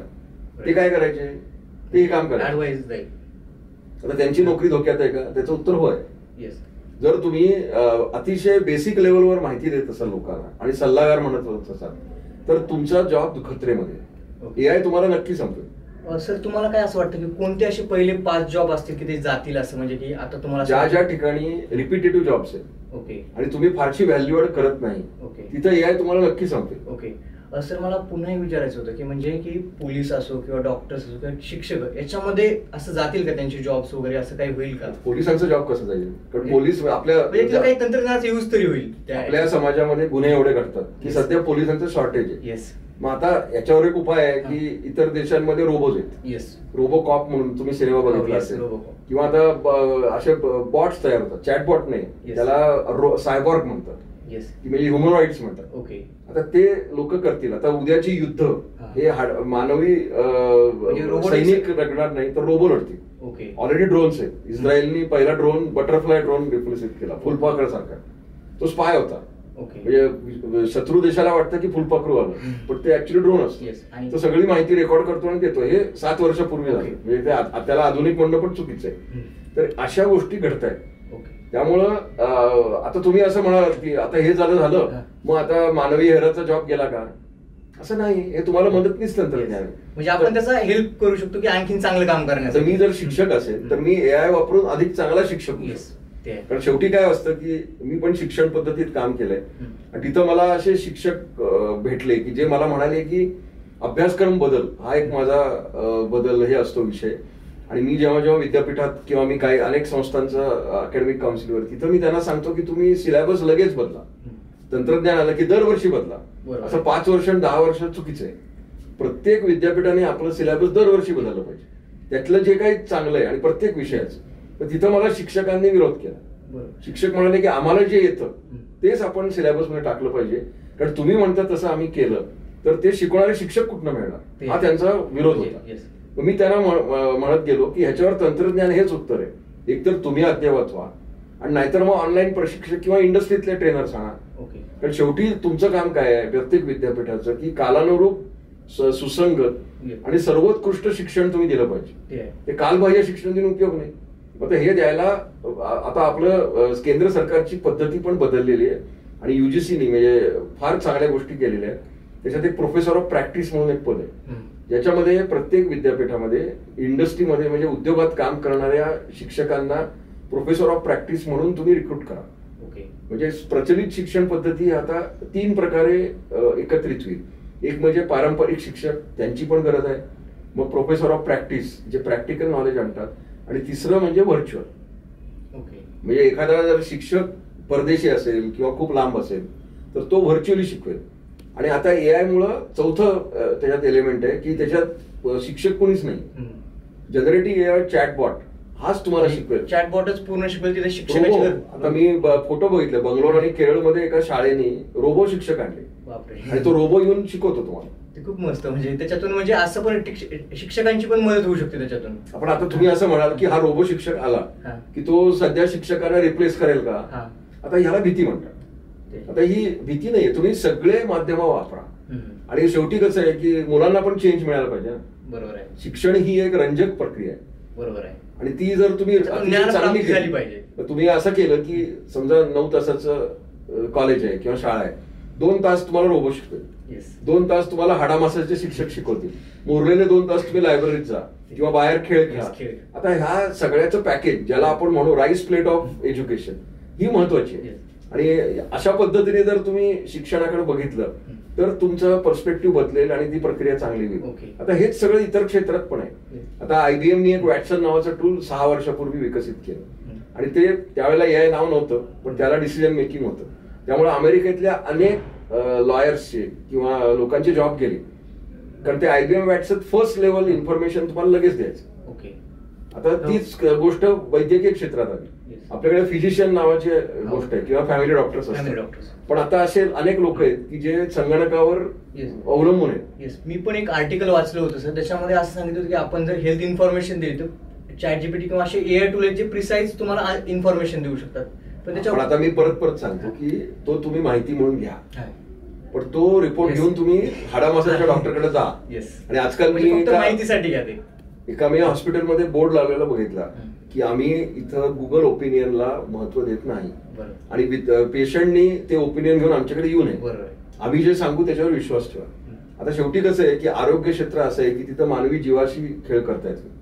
आता तिथं जर तुम्ही चुकीचा निष्कर्ष आणला, आणि त्यामुळे मी या कल्पनेच्या विरुद्ध आहे की तुम्ही एआय वापरून स्वतःच निदान करायचं, स्वतःच एआयला विचारायचं कुठलं औषध घेऊ आणि स्वतःच औषध घ्यायचं. ही पद्धत संशय चुकीची आहे. त्यातनं एखाद्याचा जीव जाऊ शकतो. बरोबर आहे. एखादा माणूस बरा पण होऊ शकत असेल. आणि प्रत्येकाचं जेनेटिक हे वेगळं आहे ना, प्रत्येकाच्या म्हणजे आता फॅमिली डॉक्टर्स का महत्वाचे आहेत, कारण त्यांना तुमची नाही तुमच्या हिस्ट्रीची पण माहिती आहे. आणि एआयचं किंवा अनालिटिक्सचा एक मोठा विकनेस हा आहे की ते फक्त डिजिटल माहिती पृथक्करण करते. म्हणजे जेवढी आपण माहिती देऊ तेवढेच त्याच्यावर ते अवलंबून राहतं. नॉन डिजिटल डेटा जो आहे, जो आपल्या मेंदूमध्ये आहे, ज्याला इतिहास म्हणतात. आता फॅमिली डॉक्टर हा एआय पेक्षा श्रेष्ठ का, कारण त्याला तुझ्या पूर्ण कुटुंबाची माहिती. एआय कडे तुझ्या वडिलांना काय झालं होतं ही माहितीच नाही. कारण हेल्थ रेकॉर्ड ही आता गेल्या 10 वर्षाची मॅक्झिमम आहेत, ती सुद्धा कम्प्लीट आहेत का नाही मला माहिती नाही. पण तुझ्या आईला काय झालं होतं, तुझ्या वडिलांना काय झालं होतं, त्यामुळं तुझ्या आजोबांना काय झालं होतं, ही जर माहिती तुझ्याकडे नसेल तर फॅमिली डॉक्टर हा एआय पेक्षा नक्कीच श्रेष्ठ आहे आणि तो असणारच. येस, ते आहे. सर, आपण दैनंदिन जीवनात एआयचा वापर कसा करू शकतो? तुम्ही वेगळं करायची काही गरज नाही. तुम्हाला वाटलं तर अनेक ऍप्स वापरू शकता, पण अनेक असे ऍप्स आहेत. उदाहरणार्थ गुगल मॅप हे दिशादर्शक ऍप आहे. 10 वर्षापूर्वी ते नव्हतं. पण जेव्हा गुगल मॅप नव्हता तेव्हा आपण काय करायचो, आपण ह्याला विचार त्याला विचारत जायचं. मग तर ते काम सोपं झालं. तुम्ही गुगल मॅप नावाचा ऍप आहे ते वापरता किंवा आता गुगल इनडायरेक्ट केलेला आहे त्यांनी. आणि आता व्हॉट्सअपमध्ये पण आहे. व्हॉट्सअप लगेच मेटा आहे. तर आता गुगल मॅप काय करतं की पूर्वी गुगल मॅप काय करायचं की तुम्ही जो सांगितलं की या गोष्टीतनं त्या गोष्टीत जायचं, या ठिकाणाहून त्या ठिकाणाहून, तेवढीच माहिती द्यायचं. आता ते काय करतं, तुम्ही बघा, मलाच अनुभव आला की मी हायवेवर होतो आणि मी गुगल मॅप लावला. आता त्यावेळेला दुपारचा 1 वाजला होता. आता त्यांनी हा निर्णय घेतला की या माणसाला आता जेवायचं असेल तर त्यांनी मला नियरेस्ट रेस्टॉरंटची माहिती आपणून द्यायला सुरुवात केली. मी विचारलं नव्हतं, पर्सनलाइज म्हणजे तुम्ही विचारलं नव्हतं. मग त्यांनी ठरवलं की याला जेवायची गरज असेल त्यामुळे आपण माहिती द्यावी. आता ह्याला एआय म्हणतात. किंवा जर आता त्याच्या लक्षात आलं, आता हे मला ऍप आहे की नाही माहिती नाही, पण खूप वेळ गाडी चालवली तर तो नियरेस्ट पंप किती आहे हे सांगायला लागेल की आता तुम्ही पेट्रोल पण भरा, म्हणजे आठवण करून देईल तुम्हाला. तर हे जे आहेत ना, हे सकारात्मक गोष्टी आहेत ह्या एआयच्या. सर, विद्यार्थ्यांनी आपल्या म्हणजे प्रोडक्टिव्हिटी कशी वाढवावी, एआयच्या याच्यातून प्रोडक्टिव्हिटी कशी वाढू शकते? अनेक प्रकारे ते करू शकतात. मी परत येतो. सर, विद्यार्थी आपली प्रोडक्टिव्हिटी कशी वाढवू शकतात एआयच्या माध्यमातून? अनेक प्रकारे ते वाढवू शकतात. एक तर तुम्ही चॅटबॉट बरोबर संवाद साधायला लागला तर तो तुम्हाला आठवण करून देईल की बाबा रे तुझी परीक्षा जवळ येते. म्हणजे जे काम आपल्या घरात पूर्वीची आजी आजोबा करायची, आता न्यूक्लिअर फॅमिलीज मध्ये आजी आजोबा नाही, तर ते एआय चॅटबॉट आजी आजोबांची जागा घेऊ शकतं. सगळ्या बाबतीतच घेईल असं म्हणत नाही, पण अशा गोष्टींमध्ये की बाबा रे तू आता लठ्ठ होत चाललायस, तू आता व्यायाम कर किंवा तू आता अभ्यास कर, म्हणजे आपल्या पर्सनलाइज देऊ शकतं की ते काय करायला हवं. किंवा इमोटिव्ह एआय म्हणून एक तंत्रज्ञान आहे ज्याला भावनात्मक चॅटबॉट म्हणतात. आता ही जागा तो हळूहळू मानवाची जागा घ्यायला लागलेला आहे की आणि तिथं मी असं म्हणतो की गुगल सर्च किंवा सर्च इंजिन आणि एआय मध्ये एक फरक आहे. सर्च इंजिन तुम्हाला फक्त प्रश्नोत्तर जे तुम्ही विचारा त्याची उत्तर देते. एआय मध्ये निष्कर्ष त्याच्या बरोबर असतात. म्हणजे असं होऊ शकतं की तुम्ही जर विचारलं की जवळ कांदा भाजी स्टॉल कुठे आहे, तर ते एआय टूल तुम्हाला सांगू शकतं की तुमचा काल तुम्ही पॅथॉलॉजी लॅबमध्ये गेला होता, तुमचा रिपोर्ट डिजिटल आहे आणि त्याच्यात तुमची ब्लड शुगर वाढलेली आहे, तर तुम्ही हे कांदा भाजी खाऊ नका, त्याच्याऐवजी मी तुम्हाला सॅलड बार कुठे हे सांगतो. आता हे एआय करू शकतं. सर्च इंजिन नाही करू शकत. सर्च इंजिनचं काम काय, डंब आहे ते. तुम्ही प्रश्न विचारला उत्तर, प्रश्न विचारला उत्तर. ते डम मशीन मधनं इंटेलिजन्स वापरला, जिथं एआयचा अर्थ काय की हे मानवी मेंदूचं काम करतं किंवा घरातल्या पिढीचं काम करतं. आजी आजोबा तुम्हाला काय करायचे, तुमचं चुकत असेल तर तुम्हाला सांगायचे की हे बरोबर नाही आणि इथं तू करेक्ट करायला पाहिजे. इथं एआय चॅटबॉट करू शकतं. विद्यार्थ्याला अभ्यास कुठला करायचा किंवा ते सांगू शकतं की या वेबसाईटला जा, इथं चांगली माहिती आहे आणि ह्याचा अभ्यास कर, हे समजून घे. अशा गोष्टीमध्ये विद्यार्थ्यांना खूप फायदा होऊ शकतो. डिजिटल लायब्ररीज वाचणं, त्यासाठी तुम्हाला फिजिकल लायब्ररीमध्ये जायची गरज नाही आणि थोडक्या वेळात जास्तीत जास्त माहिती सारांश म्हणजे समराईज करून तुम्हाला सांगणं, हे काम एआय बेस्ड टूल्स करू शकतात. सर, आता त्यानंतर आता आपण एआयचं एवढं बोललोय, पण एआयचे काही स्कॅम्स पण म्हणजे एआय मार्फत होतात. एका मूवीमध्ये बघितलं होतं आणि आता बरेचदा मिड जर्नी वगैरे असे काही टूल्स आहेत की ज्याच्यामुळे आपण जनरेटिव्ह इमेज करू शकतो. की समजा आता माझ्यासारखा कोणी व्यक्ती आहे, त्याच्यातून सेम माझ्यासारखं बोलतोय वगैरे. तर त्या मूवीमध्ये कसं दाखवलं होतं की एक मुलगी आहे, तिचे वडील म्हणजे तिचा ऍक्सिडेंट झाला आणि ती वडिलांना पैसे मागते. तर असे भविष्यात स्कॅम होऊ शकतात का, किंवा याला आपण कसं रोखू शकतो, किंवा गव्हर्नमेंटने काय करायला हवं याच्यासाठी? एकतर असं आहे की असे स्कॅम्स भविष्यात नाही, आत्ताच घडतात. फेक व्हिडिओ डीप फेक होतात. मग त्याच्यामध्ये जी गोष्ट घडली नाही ती सत्य घडली अशी दाखवायची आणि मग दहशत निर्माण करायची किंवा भीती निर्माण करायची आणि त्यामार्फत पैसे मिळवायचे. आपल्याकडे लक्षात ठेव की गुन्हा करण्याची वृत्ती ही आदिम काळापासून सुरू आहे. ती काही टेक्नॉलॉजीमुळे आलेली नाहीये. फक्त गुन्हेगारांनी तंत्रज्ञान शिकलं आणि ते वेगळ्या प्रकारचे गुन्हेगार झाले आणि ते ह्या तंत्रज्ञानाचा वापर करतात. सायबर गुन्हे हे अनेक वर्ष करत आहेत. म्हणजे हॅकर्स आहेत, डिजिटल अरेस्ट नावाचा गुन्हा घडतो, ज्याच्यामध्ये तुम्हाला असं भीतीदायक वातावरण निर्माण होतं की तुम्हाला आता आम्ही अरेस्ट केलं. म्हणजे जसं पोलीस स्टेशनमध्ये तुम्हाला डांबलं तसं डिजिटल अरेस्ट. मग तुम्हाला एक फेक ऑफिसर येतो, तो तुम्हाला फेक माहिती देतो, मग तुमच्याकडनं खंडणी घेतो, पैसे तुमचं बँक अकाउंट साफ करतो आणि नंतर गायब होतो. आता अशा गोष्टी ज्या घडतायत त्याच्यामध्ये एआय वापरून गुन्हे निर्माण करणं, तुम्हाला दहशत करणं हे नक्की होणार. याच्यावर आपले सायबर कायदे थोडे अद्ययावत करायची गरज आहे. आणि याच्यात काय आहे की डीप फेक व्हिडिओ बॅन करणं, युट्यूबला सांगणं तुम्ही काढा, हा एक भाग झाला. पण ज्या माणसांनी निर्माण केला त्याला जबरी शिक्षा देणं हे पण तितकंच महत्वाचं आहे. आणि इथं थोडासा प्रॉब्लेम आहे, कारण तो जर गुन्हेगार परदेशी असेल आणि त्या देशाबरोबर आपलं ट्रीटी नसेल तर त्याला शिक्षा देणं अवघड असतं. त्यामुळं हे एक मोठं प्रॉब्लेम आहे. आणि मी त्यामुळं एक लोकांना सांगतो की तुम्ही ह्याच्यावरनं जर तुम्हाला वाचायचं असेल तर एक गोष्ट करा की डिजिटल उपकरणांचा वापरच मर्यादित करा. तुमची माहिती पण खूप देऊ नका. आणि त्याच्यात प्रॉब्लेम काय होतो की तुम्ही जर स्वतःची सगळी माहिती सोशल मीडियावर दिली, मी अगदी बँक अकाउंट पासून पॅन पासून, तर तुम्ही गुन्हेगारांच्या रडारवर येता. मग ती वापरतात ते लोक माहिती. मग तुम्ही ही माहिती का देता? तुम्ही एकतर मला कळत नाही की आपलं डिजिटल अस्तित्व मर्यादित ठेवा. आता आमच्या लहानपणी काहीच नव्हतं, पण तरी सुद्धा आम्ही मोठे झालो ना. डिजिटल उपकरण आमच्या वेळेला फक्त रेडिओ हे होतं आणि त्यात ते मनोरंजनाचं साधन होतं. मग दूरदर्शन आलं, मग मोबाईल फोन आले, उपकरणं आली, आपलं जीवन सुसह्य करून गेली, छान आहे. पण ते 24 तास वापरायची का? मर्यादित वापरा. आपला डिजिटल प्रेझेन्स मर्यादित ठेवा. आपल्याविषयी माहिती अतिशय मर्यादित द्या. तुमच्या आयुष्यात जे सगळं घडतं ते डिजिटल फुटप्रिंट मध्ये टाकणं अजिबात आवश्यक नाही. आणि हे 4 वर्षापूर्वी अमेरिकेत घडलं होतं की एक रॉबरीचा गुन्हा घडला, दरोड्याचा. मग तो एफबीआयने इन्व्हेस्टिगेट केला आणि नंतर सिद्ध असं झालं की ते जे चोर होते त्यांना ह्या घरात कोणी नाही ही माहिती फेसबुकवरनं कळली होती. जे लोक गेले होते ते आम्ही ट्रिपला चाललो, बास झालं, छान झालं, त्यांनी फोटो टाकले. मग त्यांना कळलं की हे लोक ट्रिपला गेले, मग यांचं घर मोकळं आहे. आता मला कळत नाही की हे अशा गोष्टी तुम्ही काय करता. बरोबर, म्हणजे आपली जास्त माहिती पण देऊ नये.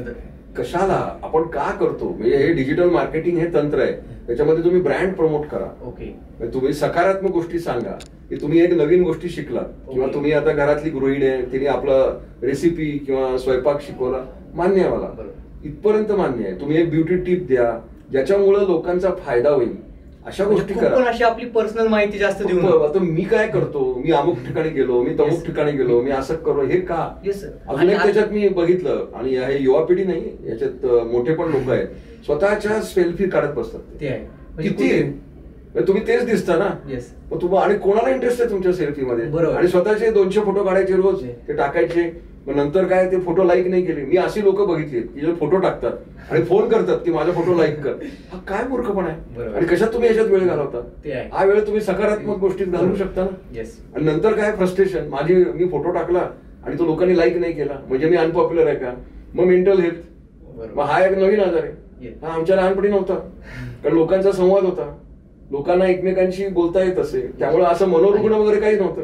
आता हे मेंटल हेल्थ म्हणजे काय की माझ्याशी कोणी बोलत नाही, मग मी काय करू, मग माझा मानसिक आजार होतो, मग मी काहीतरी होतो. हे टेक्नॉलॉजीमुळे वाढले का सर, असं तुम्हाला वाटतं का? की म्हणजे टेक्नॉलॉजीमध्ये तुम्ही टेक्नॉलॉजीचा सकारात्मक गोष्ट केली, आणि भारत देशामध्ये तर बाजूचे दोन्ही पण नाही, म्हणजे की पॉझिटिव्ह. तुम्ही जर आई वडिलांशी किंवा तुमच्या पार्टनरशी संवाद साधला, आणि आता असं काही नाही, मी एक नाटक किंवा गोष्ट ऐकली होती जिथं आजी आजोबा भाड्याने मिळतात. आता ही थोडीशी फॅन्टसी आहे, पण ह्यातला सकारात्मक गोष्ट काय आहे की जर एखाद्या घरात लहान मुलं आहे आणि त्याला मोठ्या पिढीचं ज्ञान मिळालं, त्यांच्याकडनं गायडन्स मिळाला, तर ते योग्य तशी वाढ होईल ना. पण ती पिढीच जर तुम्ही गायब केली आणि त्याला सांगितलं, मी असे आई वडील बघितले की एकतर त्यांचा एकमेकांशी संवाद नसतो किंवा भांडणं असतात, मग घरात मूल वाढत असतं, मग त्याला लॅपटॉप आणि मोबाईल फोन द्यायचा की जो बाबा ते खेळणं नाहीये. बरोबर, कृपया हे जर ऐकणारे लोक आहेत आणि पालक असतील तर कृपया लक्षात ठेवा की मोबाईल फोन आणि लॅपटॉप ही खेळणी नाही, ती तुम्ही व्यवस्थित संस्कार देऊनच द्यायची गरज आहे. आणि त्या संवादाची प्रत्येक मुलामुलीला गरज असते, आणि ती गरज तुम्हाला भागवायलाच लागेल. तुम्ही व्हिडिओ कॉल्स करून तुमच्या आजी आजोबांशी त्यांचा संवाद साधून द्या. आणि खूप मुलांचं कसं होतं की आता लहान मुलं खूप मोबाईल ऍडिक्शन, म्हणजे काही पॅरेंट ऐकत नसेल की त्यांना फोन देतात, किंवा त्याचं कंटिन्यू मग चिडचिडपणा, अशा गोष्टी पण मुलांमध्ये वाढतात. पण हे मी तुम्हाला पूर्वी सांगितलं ना की त्या अमेरिकन मुलीने आत्महत्या केली कारण त्या चॅटबॉटने सांगितलं तुझी होते. आता ह्या अशा गोष्टी पण घडतात. आता तुम्ही जर त्यांना मोबाईलवर विश्वास ठेवायला सांगितलं तर त्यांना असं वाटतं की व्हर्च्युअल विश्वच खरं विश्व आहे. बरोबर. आणि तेच खरे पालक. मग चॅटबॉट हाच आपला मित्र आणि खरे आई वडील नाहीच. मग खोटे आई वडील निर्माण करतात. मग त्यांना मनोहर गुण काय म्हणतो, ते मानसिक रुग्ण का म्हणतात, ट्रॅक मध्ये गेल्यासारखं. ट्रॅक मध्ये म्हणजे त्याला असं वाटतं की हेच खरं जग आहे. म्हणजे मी असं ऐकलं होतं की ट्रम्पच्या आधीच्या टर्म मध्ये एका माणसाने त्यांना पत्र दिलं होतं व्हाईट हाऊस मध्ये की मला माझ्या चॅटबॉट रोबोशी लग्न करायचं. त्यांच्याकडे रोबो होता, तो रोबो चॅटिंग करत होता. मग त्याच्याशी एवढे भावनिक संबंध निर्माण झाले की त्याला वाटलं की आपण ह्याच्याशीच लग्न करावं.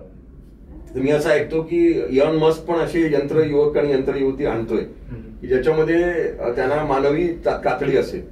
म्हणजे काही वर्षांनी तुम्हाला मध्ये इमोशन्स येऊ शकतील, येतीलच. आणि त्याला रोबोटिक्सचं ज्ञान द्या. एआय एक तंत्र आहे, हे सगळं एक करायचं. रोबोटिक म्हणजे यंत्रमानव, अनालिटिक्स, जनरेटिव्ह एआय म्हणजे संवाद साधणं, आणि ते जर रोबोमध्ये बसवलं तर तो रोबो मानवाची जागा घेऊ शकेल असं आहे. याच्यावर सिनेमे पण निघालेले.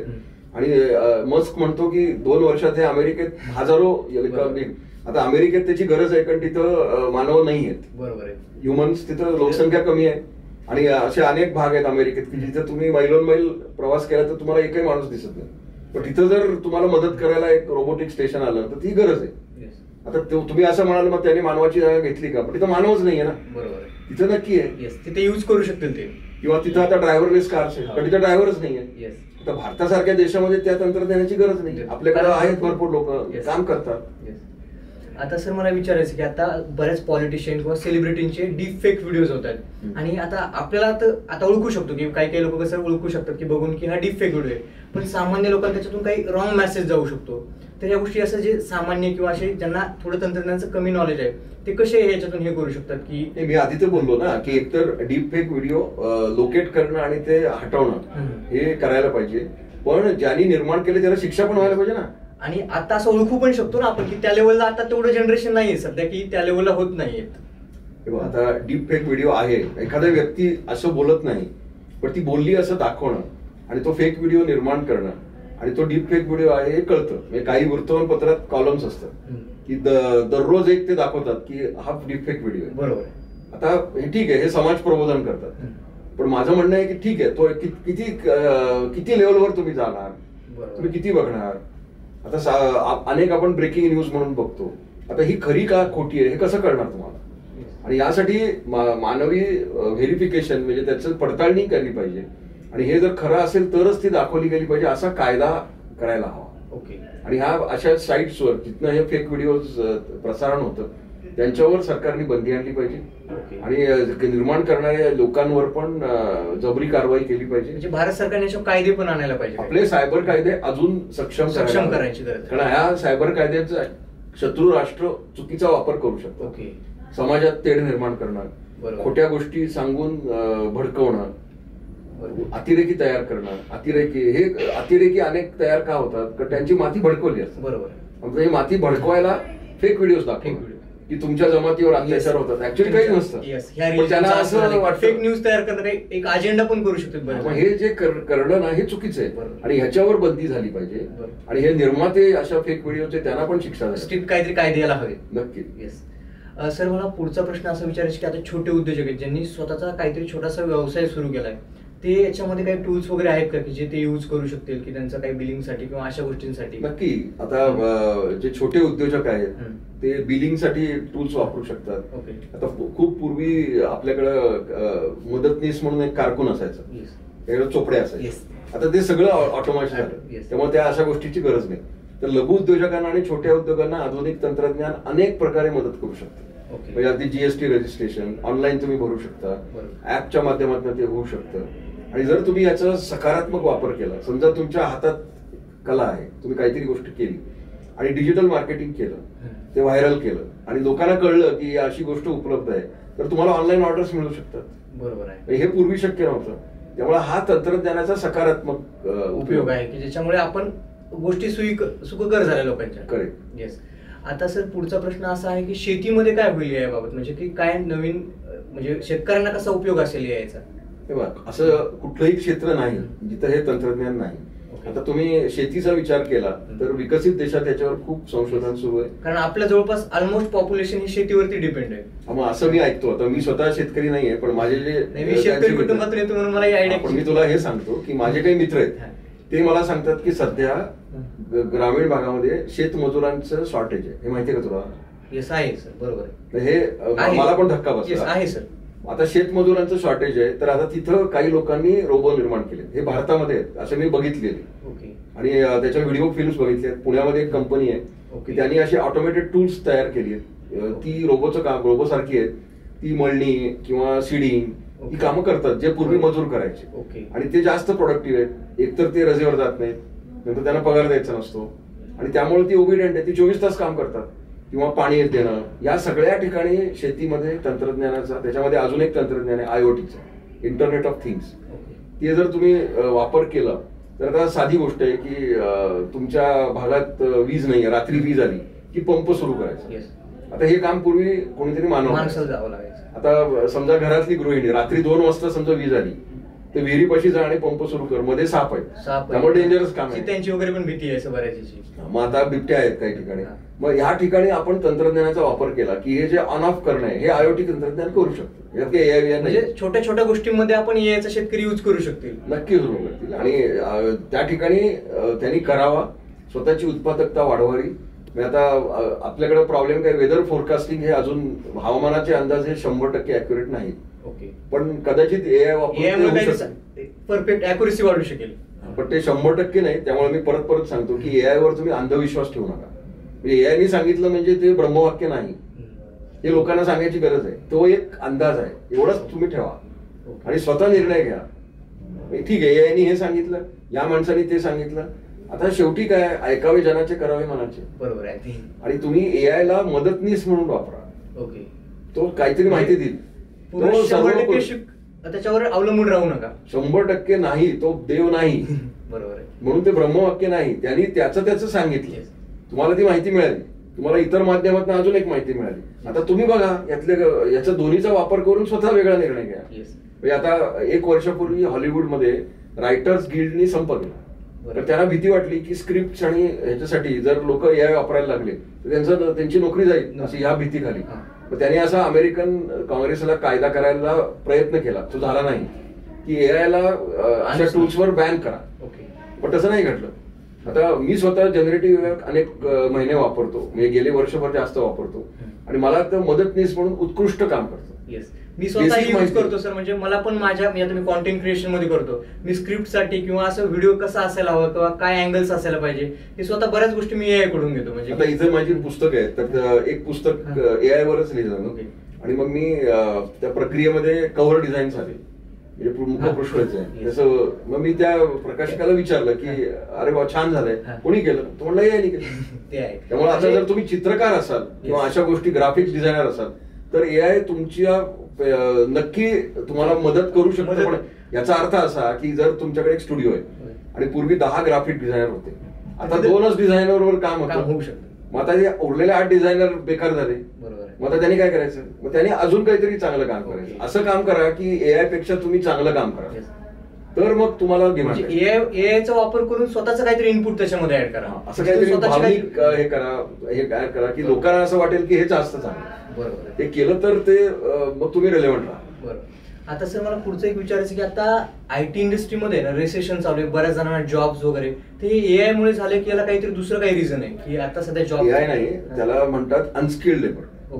आता ह्याच्यामध्ये शिक्षणाचा संबंध नाही, तुम्ही काही शिकलेला असाल पण तुमच्याकडे रेलेव्हंट स्किल्स नसतील, म्हणजे जी आता उद्योगाला पाहिजेत ती जर नसतील तर तुम्ही बेकार व्हा. हा साधा नियम आहे. कारण इथं कसं आहे की एम्प्लॉयर रिलेशनशिप आहे, ती काय अशी कायद्याने तुम्हाला कंपल्सरी नाही केली.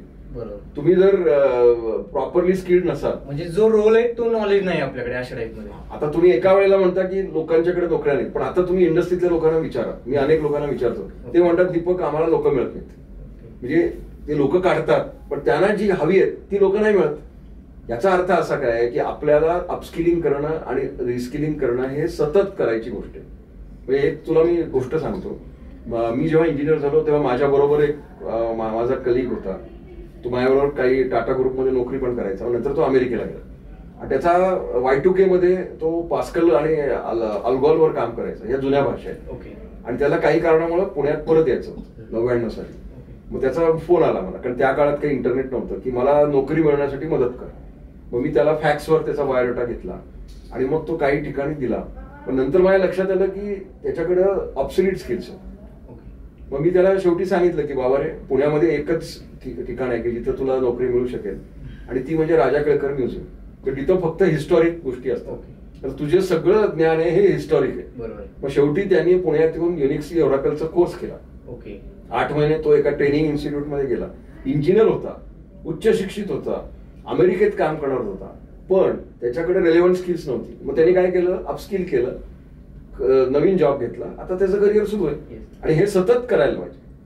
आणि हे ज्या शिक्षण संस्था, शैक्षणिक संस्थांना कळतं त्यांचं चांगलं आहे, पण ज्यांना नाही कळत आता बरेच जण अनएम्प्लॉयबल ग्रॅज्युएट तयार करतात. बरोबर आहे. आता बरेच जण काय म्हणतात की इंडियन एज्युकेशन सिस्टम जी की ती अद्यावत नाही, की ती जसं बाहेर देशामध्ये शिक्षण आहे तसं भारतामध्ये नाही. तसं तुम्हाला काय वाटतं की आहे की नाही? लक्षात ठेवा की भारतीय शिक्षण पद्धती, बरेच जण त्याच्यावरतीच हे बोलतात, अजिबात टीका करत नाही. भारतीय शिक्षण पद्धती ही त्यांच्या दृष्टीनं चांगली आहे. आता शेवटी लर्नर म्हणजे शिकणारा माणूस आहे ना, त्यांनी स्वतः विचार करायचा की आपण काय करतो. कारण शिक्षण ही एक अतिशय क्लिष्ट प्रक्रिया आहे. तुम्ही कॉलेजमध्ये जा, मग तिथं मित्र करा. मी असं म्हणतो की तुम्ही फिरोदिया करंडक थिएटर अकॅडमीमध्ये जा, क्रीडा प्रकारांमध्ये जा, मित्र निर्माण करा, तुमचं टीमवर्क वाढतं. शेवटी व्यक्तिमत्व विकास हे आपलं गोल आहे. त्याच्यामध्ये कॉलेजेस आणि विद्यापीठ हे त्यांची भूमिका करतात, पण ते 100% त्यांच्यावर अवलंबून राहू नका. 33% करा. एक्सप्लोर करा. मी माझ्या लेखांमध्ये लिहितो, मी एक करिअरवर पुस्तक लिहिलं, त्याच्यामध्ये एक विचार मी मांडलाय की प्लस प्लस. प्रत्येक विद्यार्थी हा प्लस प्लस पाहिजे. म्हणजे समजा तू बीकॉम असशील तर प्लस प्लस, बी असली तर प्लस प्लस.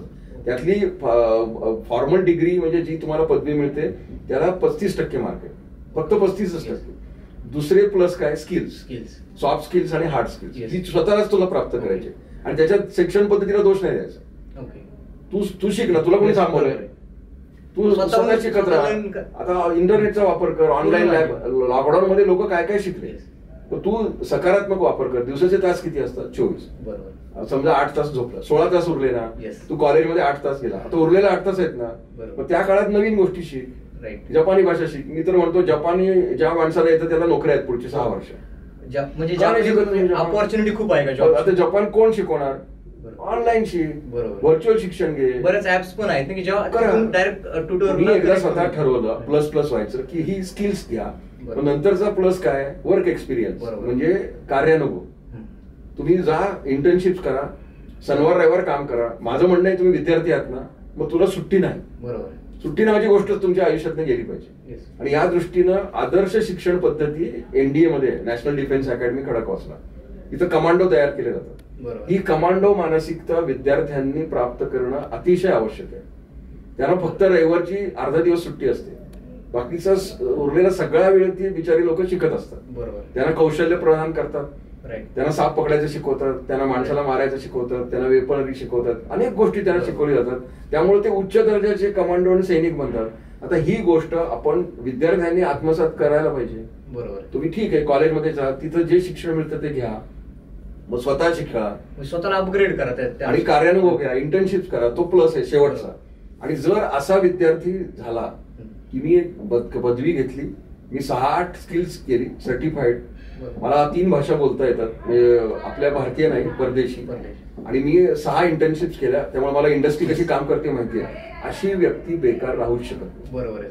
अशी बेकार व्यक्ती कोण असते की ज्याच्याकडे फक्त पदवी असते, त्याला बोलता येत नाही, त्याला करता काही येत नाही, आणि तो इंटरव्ह्यू मध्ये फेल जातो. आता त्या व्यक्तीला काही येत नाही, मग ही व्यक्ती काय करते, शिक्षण पद्धतीवर टीका करते की आपली शिक्षण पद्धती चुकीची आहे. माझं म्हणणं शिक्षण पद्धती नाही, स्वतः अपग्रेड न झाल्यामुळे आपण एक ब्लेम केल्यासारखं काय असतं. तुम्ही अशी बोटं करता तेव्हा 3 बोटं तुमच्या बाजूला. बरोबर आहे. आता शिक्षण पद्धतीमध्ये काही त्रुटी आहेत, आणि मी हे पण सांगतो, मी अमेरिकेत पण अनेक शिक्षण तज्ञांशी बोललो, त्यांचं मत आहे की त्यांची शिक्षण पद्धती पण बरोबर नाही. म्हणजे प्रत्येकाला तुम्ही आपला पर्स्पेक्टिव्ह बदला.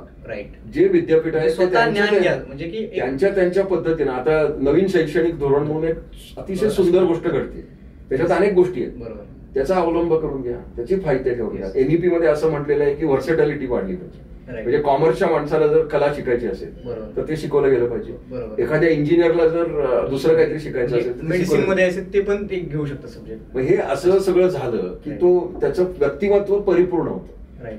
माझं म्हणणं आहे की विद्यार्थ्याचं आणि शिक्षण पद्धतीचं ध्येय काय, एक परिपूर्ण व्यक्तिमत्व घडवणं. Right, exactly. आणि ते व्यक्तिमत्व घडवण्यामध्ये व्यक्ती महत्वाची. त्या व्यक्तीने ठरवलं की मी परिपूर्ण होणार, तर त्याला कोणी थांबवू शकत नाही. तुम्ही असं आपलं ओपन बुक ठेवा, ओपन माइंड ठेवा. म्हणजे लर्निंग हे ठेवा की लर्निंग अप्रोच ठेवा की आपण विविध पद्धतीतनं तुम्हाला शिकायचंय. राईट. तुम्हाला कॉलेजमध्ये जाऊन शिकायचंय, ग्रंथालयात जाऊन शिकायचंय, ऑनलाईन शिकायचंय, उद्योगात जाऊन शिकायचंय. असं जर तुम्ही केलं, अजून एक आपल्याकडे मेंटर म्हणून एक संस्था आहे. मेंटर म्हणजे कोण? अनुभवी लोक. राईट. तुझ्याच कॉलेजमधले जे 5 वर्ष काम करतात असे मित्र शोध. ओके. त्यांच्याशी संवाद साध, नेटवर्किंग त्यांच्यासोबत. त्यांच्याकडे जाऊन सांग की मी येऊ का तुमच्याकडे बघायला. तो कशाला नाही म्हणत. बरोबर. त्यांना अशी लोक लागतात, त्याला इंटर्न्स म्हणतात. येस. आता अशा इंटर्नशिप जर तुम्ही, आता समजा 4 वर्षाचा कोर्स आहे, आता बहुधा सगळे कोर्सेस 4 वर्षाचे आहेत. या 4 वर्षामध्ये तुम्हाला 2-2 महिन्याचे ब्रेक्स आहेत. बरोबर. आता या ब्रेक मध्ये तुम्ही टाइमपास करणार का? त्या प्रत्येक ब्रेक मध्ये इंटर्नशिप करा, नवीन उद्योगात जा आणि शिकत राहा. सतत तुम्ही शिकत गेला, अपस्किल करत राहा नवीन. याच्यात सिंपल रूल आहे. आता आपल्या देशाचे पंतप्रधान रोज 18 तास काम करतात. त्यांचं वय किती आहे? 75च्या जवळ आहे. आता तो माणूस जर 18 तास काम करतो, तर तुम्हाला 18 तास काम करायला कोणी प्रिव्हेंट केलंय? बाकी मला बोलायचं नाही, पण ते एवढं कष्ट करतात. तुम्ही त्यांच्याकडे तेवढी एक तरी गोष्ट शिका ना. 18 तास काम करा रोज. त्यांनी सुट्टी घेतात का? ते दिवाळीत सुद्धा बॉर्डरला जातात. मग ही गोष्ट तुम्ही मोदीजींची का नाही शिकत? म्हणजे आपण लर्निंग अप्रोच ठेवला पाहिजे, नवीन स्वतःला टाइम देऊन. तुम्ही जर 18 तास रोज प्रोडक्टिव्ह काम करणार आणि शिकत राहणार, ही जर मनोवृत्ती ठेवली, तर असा विद्यार्थी बेकार राहूच शकत नाही. आणि अशी व्यक्ती नंतर व्यवसायात आली तर ती कायम रेलेव्हंटच राहणार, कारण ती कायम स्वतःला अद्ययावत ठेवणार आणि ती कायम लोकांना मदत करत राहणार. बरोबर. सर, कोर नॉलेज सोबत असं सॉफ्ट स्किल महत्वाचे आहेत का? बरोबर, आहेच ना. म्हणजे कोणत्या सॉफ्ट स्किल असायला हवे? आता जगाची परिभाषा इंग्रजी, त्यामुळे ती आलीच पाहिजे. आणि परदेशी भाषांमध्ये मी जपानचा फॅन आहे. जपानी भाषा शिका. जपानमध्ये सर्व प्रकारच्या लोकांची गरज आहे. आणि जर तुम्ही इंजिनियर असाल तर जर्मनी शिका. जर्मनीमध्ये गरज आहे. आणि काही लोक म्हणतात तैवानमध्ये इलेक्ट्रॉनिक्सला स्कोप आहे, मग चीनी भाषा शिका. जास्त शिका. माझं म्हणणं आहे 3 भाषा शिका. तुम्हाला कोणी प्रिव्हेंट केलं? कारण जगामध्ये असं आहे की जे कौशल्य तुम्ही प्राप्त करता त्याची गरज तुम्हाला कधी निर्माण होईल सांगता येत नाही. ज्ञान वाया नाही जाणार. कुठलंही नाही. कौशल्य, ज्ञान जाऊ दे, कौशल्य वाया जात नाही. आता कुकिंग हे पण कौशल्य आहे. आता त्याचा फायदा होतो. मी स्वतः बघितलेलं आहे. अमेरिकेमध्ये मी टाटामध्ये असताना आम्ही 10 लोकांची टीम ठेवली होती आणि ते 8 महिने होते. आणि मग तिथं मी लोकांना विचारलं, ते परत आल्यावर की कुणी किती सेव्ह केलं, तर ते लोकांचं फक्त बचतीवर भर जायचं. तर त्यांच्यामध्ये एक असा मुलगा होता, त्याला स्वयंपाक करता येत होता. त्यांनी सर्वात जास्त पैसे मिळवते, कारण त्यांनी स्वयंपाक कलेचा वापर केला. लोकांना सांगितलं की तुम्ही कशाला बाहेर हॉटेलमध्ये करता, मी तुम्हाला डबे देतो. पैसे मिळवले आणि त्यांनी अर्निंग पण तयार केली त्यातून. कोविडमध्ये ज्या लोकांचे जॉब्स गेले त्याच्यामधनं आता हेब्बाळ किचन म्हणून एक ऍप आलंय. ते कोण आहेत? त्या हेब्बाळबाई. त्यांचा जॉब गेला. मग त्यांनी लॉकडाऊन मध्ये चॅनल सुरू केलं. त्यामुळं सर्व प्रकारची कौशल्य सर्वांनी प्राप्त करावी. म्हणजे स्किल वाया नाही जाणार. त्याच्यामध्ये कंपार्टमेंटलायझेशन करू नका की मी इंजिनियर म्हणजे मी फक्त हेच शिकणार. असं काही नाही. तुम्ही सगळं शिका. डॉक्टर आहे म्हणजे फक्त मेडिकल सायन्स शिकणार असं नाही. तुम्ही इतर पण कौशल्य शिका. डिजिटल मार्केटिंग हे प्रत्येकाला शिकलं पाहिजे. AI हे प्रत्येकाने शिकलं पाहिजे. तसेच परदेशी भाषा शिका. आता काय होईल, AI मुळे तुम्हाला भाषेचं खूप ज्ञान मिळवायची गरज नाही. एक चांगलं जनरेटिव्ह AI शिका, बेसिक गोष्टी शिका. मग तुम्हाला जर 30% भाषा जरी आली तरी तुम्ही तिथे सर्वाइव्ह होऊ शकाल. आणि असं केलं तर तुम्हाला व्यापक दृष्टिकोन ठेवा आणि जपानला जा, तिथं काम करा, तिथनं काही गोष्टी शिका, पैसे मिळवा, परत या, काही पण करू शकता. आणि आता कसं एक व्यक्ती एक करिअर हे सूत्र संपलेलं. करिअर स्विच करत राहावं लागणार. एक व्यक्ती अनेक करिअर. एक व्यक्ती सुपर करिअरची सुरुवात जरी सॉफ्टवेअर इंजिनियर म्हणून झाली असेल तरी शेवट तसा नाही होणार. म्हणजे काहीतरी काही होऊ शकतं. असं म्हणून मी म्हणतो की तुमचं मन हे खुलं पाहिजे, ओपन माइंड. म्हणजे ओपन लर्निंग माइंड पाहिजे, लर्निंग माइंडसेट की नवीन गोष्टी तुम्ही शिकाल. त्याच क्षेत्रात करिअर करायची गरज नाही. तुम्हाला जे आवडतं त्या क्षेत्रात तुम्ही राहा. बरोबर आहे की सर, तुम्ही नारायण मूर्ती, रतन टाटा किंवा APJ अब्दुल कलाम अशा बऱ्याच मोठमोठ्या लोकांना भेटलेला आहात, किंवा आनंद देशपांडे सर, मराठी उद्योजकांचे इन्स्पिरेशन आहेत, अशा लोकांना तुम्ही भेटता. तर तुम्ही नेटवर्किंग कशी केली लोकांसोबत? नेटवर्किंग करायची एक वृत्ती लागते. दुसरं म्हणजे त्या व्यक्तीला भेटल्यावर कसं बोलायचं. जसं मी तुम्हाला यायचं प्रॉम्प्ट इंजिनिअरिंग सांगितलं, तसं त्या व्यक्तीची संभाषण साधायचं पण एक कौशल्य आहे. ते तुम्हाला भेटलं पाहिजे. म्हणजे त्यांच्याबरोबर फोटो काढणं आणि सही घेणं 1 मिनिट गेलं, पण त्यांच्याशी चर्चा करता येणं हे एक वेगळं शास्त्र आहे. माझ्या सुदैवाने मी नारायण मूर्ती, आनंद देशपांडे यांना भेटलो, कारण आमची इंडस्ट्री छोटी होती. त्या काळात कोणी कोणाला भेटू शकत होतं आणि मी त्यांच्याशी संवाद साधला. मी लेखक झालो आणि मी याच्यावर मराठीत लिहितो, ते त्यांना त्याचा अप्रूप होतो, म्हणून त्यांना ते आवडायचं. सुधा मूर्ती पण रायटर म्हणजे बऱ्याच हा, पण मी तंत्रज्ञानावर लिहितो हे त्या दोघांना आवडलं, म्हणून आमची मैत्री झाली. आता एपीजे अब्दुल कलाम आम्ही 2 वेळा भेटलो. त्यांना सुद्धा मी IT रायटर आहे याचा खूप आनंद होता. तर त्यांनी मला सांगितलं की फक्त लेखन करू नकोस, तू लोकांची बोल, खेडेपाडे जा, ग्रामीण विद्यार्थ्यांशी संवाद साध, जे मी पाळायचा प्रयत्न करतोय. तर या सगळ्या थोर व्यक्तींकडनं खूप शिकण्यासारखं आहे. आता शिवाजी महाराजांकडनं पण शिकण्यासारखं आहे. माझा प्रश्न आहे की शिकण्यासारखं खूप आहे, तुम्ही काय शिकलात? बरोबर, ते शिकणं महत्वाचं आहे. ते जर तुम्ही अनुकरण केलं त्यांचं काही गोष्टीचं, तर तुम्ही समृद्ध व्हाल, तुमचं व्यक्तिमत्व बदलेल. नुसतं हा माणूस तसं करतो, तो माणूस तसं करतो नाही, तू काय करतोस हे जास्त महत्वाचं. बरोबर आहे. आणि अनेक लोक आहेत त्यांच्याकडनं अनेक गोष्टी शिकण्यासारख्या आहेत. त्या तुम्ही सतत शिकत राहा, स्वतःच्या व्यक्तिमत्व बदला आणि यशस्वी व्हा. मंडळी, आज आपल्यासोबत दीपक शिकारपूर सरांनी AI वरती काय काय बदल होतील, AI आपल्याला सुखकर असेल की दुःखकर असेल, अशा बऱ्याच विषयांवरती आज चर्चा झाली. धन्यवाद सर, तुम्ही आज आमच्या पॉडकास्टसाठी आलात आणि नक्कीच आम्हाला परत तुमच्यासोबत काहीतरी पॉडकास्ट घ्यायला आवडेल. तर मंडळी, कोणता पॉडकास्ट किंवा काय गोष्टीवर चर्चा करू शकतो हे कमेंटमध्ये तुम्ही सांगा. थँक्यू. Yes, thank you sir.